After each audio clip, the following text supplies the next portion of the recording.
Alors, je dirais peut-être dans un premier temps d'éviter de minimiser ou banaliser.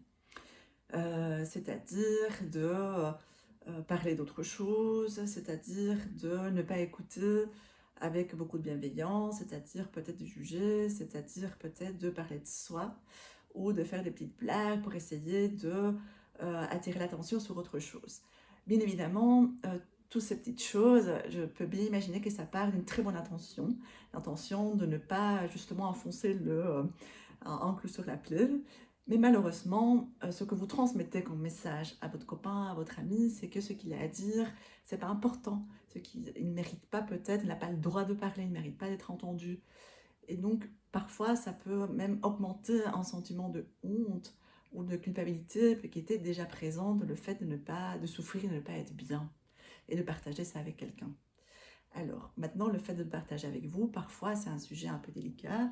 Ça peut être peut-être aussi dur pour vous. Ça peut aussi vous toucher, bien évidemment. Donc, dans ce cas-là, je dirais, ne restez pas non plus seul avec ça. Et si vous ressentez ça, surtout, essayez de vous confier à quelqu'un d'autre. Essayez de partager ça, que ce soit avec un parent, peut-être, un proche, un grand-parent, une marraine, un parrain, un oncle, etc.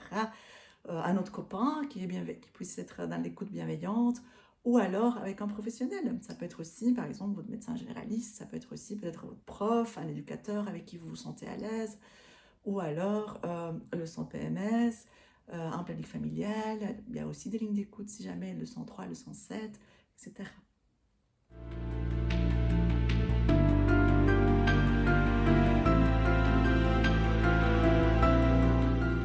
Alors, c'est une question difficile pour vous. Vous êtes dans une position difficile lorsque vous êtes confronté à ça. Donc, il faut savoir qu'en fait, les personnes en général, ils peuvent avoir tendance à ne pas se rendre compte à quel point ils vont pas bien, à quel point leur situation peut être grave et sérieuse. Du coup, moi, ce que je vous conseille, c'est si votre copain vous parle clairement de suicide, surtout ne portez pas ça sur vos épaules, ne gardez pas ce secret. Autant vous risquez plutôt peut-être qu'il soit fâché contre vous, et autant risquer ça que il ne soit pas bien accompagné ni bien soutenu. Et vous, de votre côté, étant donné qu'effectivement c'est une position assez compliquée, c'est se dire, ok, qu'est-ce que je peux faire avec ça? Comment est-ce que je peux me sentir à l'aise? Jusqu'où je peux accepter dans cette relation? Qu'est-ce qui est acceptable ou pas? Vous aussi, peut-être, cherchez à être soutenu.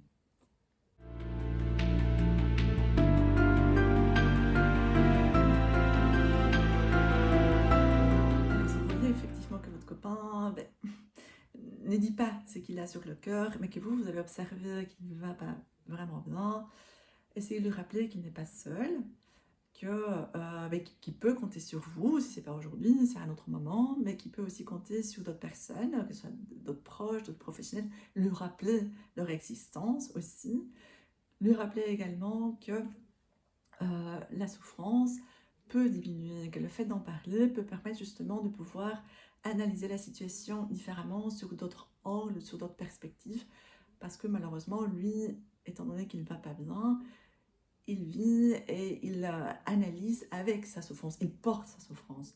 Et donc surtout lui rappeler qu'il est important pour vous aussi, que vous tenez à lui.